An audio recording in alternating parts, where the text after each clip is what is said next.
This is Mac OS Ken. Calming one lawsuit, ramping up another, and unwelcome App Store disguises. It is Monday, the 20th of July, 2026. I'm Ken Ray, and this is news from Mac OS Ken, brought to you by yours truly and sponsored by Copilot Money. Your money, beautifully organized. Get 2 months free with code MacOSKen at copilot.money/MacOSKen.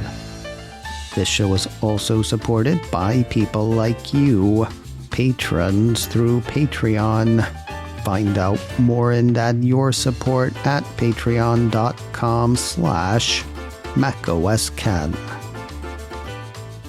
Settling one legal tussle while ramping up another. Tales of two Apple legal battles to start us off this week.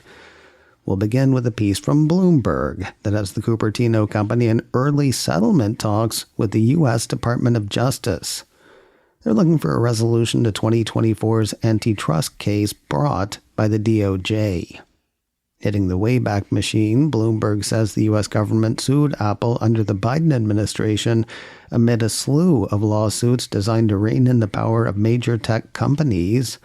In its complaint, the DOJ said Apple hurt competitors, software developers, and consumers of its products with its alleged behavior.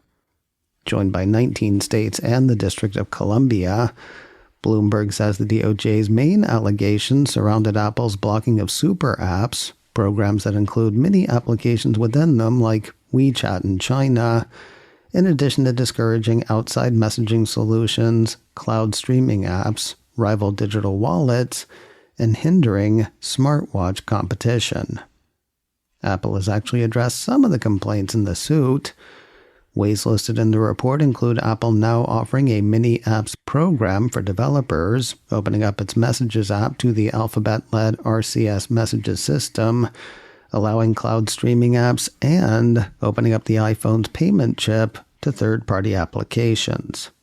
Secret sources tell Bloomberg that Apple's made a few passes at settling the case. The piece also points out that the DOJ under the current administration has sought to settle a lot of the antitrust cases filed by the previous administration.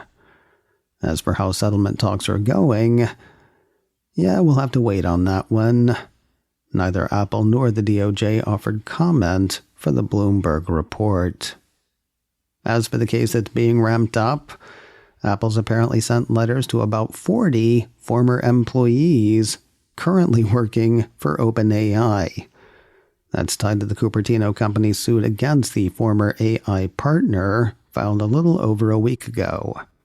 MacRumors says the suit alleges a coordinated effort by OpenAI to obtain confidential information relating to Apple's hardware engineering and product development. Citing a report from the Financial Times, MacRumors says the letters to the roughly 40 folks tell them to preserve potentially relevant documents and communications as Apple continues to pursue its trade secret lawsuit against the AI giant. San Francisco City Attorney David Chu has called out Apple and Google over Nudify apps in their respective app stores. MacRumors highlights a report from Wired that has Chu's office demanding the removal of 13 AI face-swapping apps that can generate non-consensual nude images. Sent late last week, MacRumors says the letters call for Google to pull down 5 apps and Apple to pull down 8. The apps are said to market themselves as face-swapping tools, but are used to undress photos of real people. MacRumors says the attorney's office wants both companies to cut ties with the developers and stop taking a cut of in-app payments, arguing they were effectively aiding and abetting the sales of explicit deepfake images. The attorney called the practice illegal, harmful, and completely unacceptable, and believes Apple and Google have collected millions in fees from the applications. The piece had Google telling Wired that it's deleted hundreds of apps with nudifying features for policy violations, including the 5 named in the letter. Meanwhile, Apple told MacRumors that it's removed 3 of the apps in question and is in the process of terminating their developer accounts from its program. Apple says it's in contact with 4 others that need to address policy violations or risk being removed as well. Apple's App Store seems to be facing a similar problem in Brazil.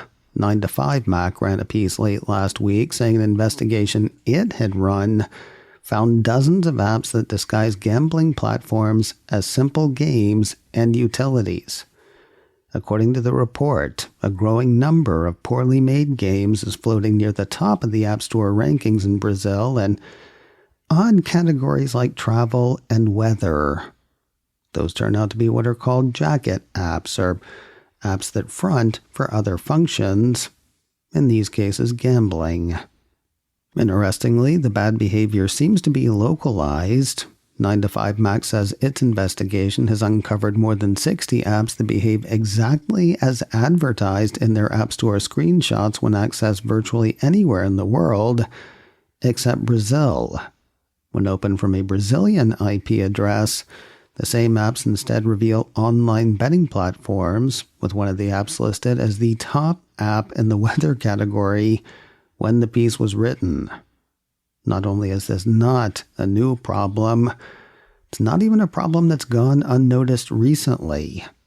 In the last week or so, the piece says Brazil's Ministry of Justice gave both Apple and Google 5 business days to explain how they detect apps that hide or change betting features after approval, verify that operators are federally authorized, and prevent minors from accessing gambling services.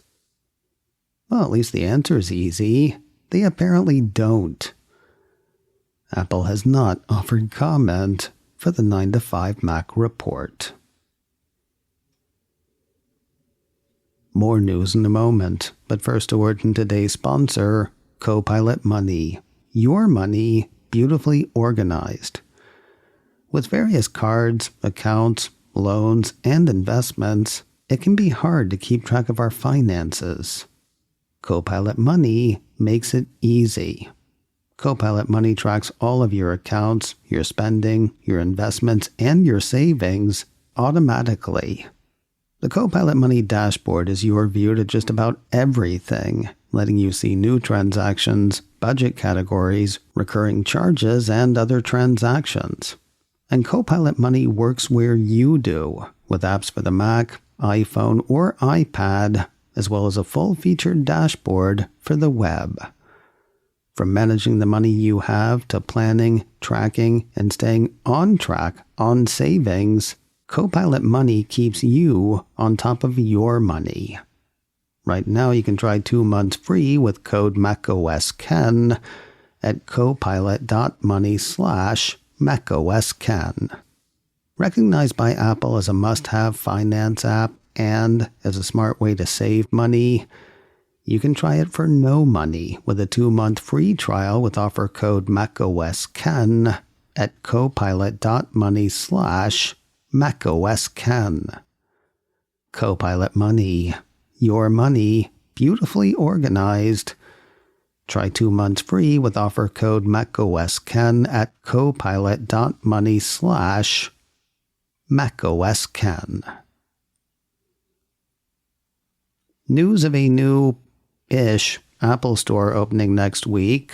Mac Rumors ran a blurb on Sunday that has Apple Briarwood in Ann Arbor, Michigan, moving to a different spot in the mall. Bigger and more up-to-date, apparently. The piece says the space will be larger and all new. Located in front of The Lawn, a new outdoor space at the mall, the updated Apple Briarwood opens at 10 a.m. on Friday, the 31st of July. Possibly working at the new Ann Arbor Genius Bar, some kind of AI something. Apple Insider ran a report over the weekend that had some of Apple's retail geniuses worried over artificial intelligence at the bar. The report says the tool Live Notes uses AI to listen to a conversation between a Genius Bar employee and a customer with permission from both sides. It then transcribes and summarizes the interaction so the employee can focus on interacting with the customer rather than taking notes. The concern expressed in the piece is that those transcripts will be used to evaluate the employee. That said, it is currently a slippery slope concern, not a thing that's happening yet. According to the report, Live Notes is currently in the testing phase. Geniuses are not required to use it. Customers have to give consent for the AI tool to be used. Employees can edit the AI notes, at least in the current testing phase. And managers don't receive transcripts, at least in the current testing phase. Apple Insider indicates that Live Notes will likely remain an optional tool for employees even when it is fully implemented. No info at this time on a rollout timeline, nor on plans for implementation or mandates around Live Notes use. And finally today, Apple's dropped a trailer for a documentary that I can't help thinking could be the start of something else. Remember how Apple made F1 the movie and ended up with F1 the races? 9to5Mac says Apple TV has dropped a trailer for the documentary The Dynasty, UConn Huskies. Describing the offering, the Cupertino streamer says the 3-part series is about the UConn Huskies. Sorry, I was going to read the description, but it reads like notes from a pep rally, and I kind of can't. There are exclusive interviews. There's never-before-seen archival footage. If that is your jam, jam on it. When it premieres, 9to5Mac says the Dynasty, UConn Huskies will join an ever-expanding catalog of sports content on Apple TV, including F1 the movie, Fight for Glory 2024 World Series, Onside Major League Soccer, Messi's World Cup, The Rise of a Legend, and Stephen Curry, Underrated, among others. See? Sounds like they're trying to start something.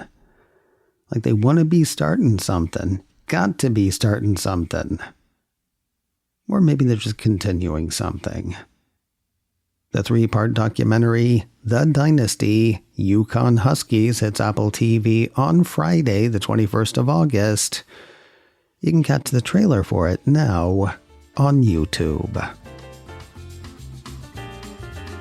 macOS Ken, brought to you by me and sponsored by Copilot Money. Get 2 months free with code macOS Ken at copilot.money/macOSken. This show is also supported by people like you, patrons through Patreon. Find out more and add your support at patreon.com/macOSken. Advertising handled by Backbeat Media, online at backbeatmedia.com. You can find me on Mastodon, macOS Ken at mastodon.social. You can also send me an email, info@macosken.com. Until next time, that is news from macOS Ken. I'm Ken Ray.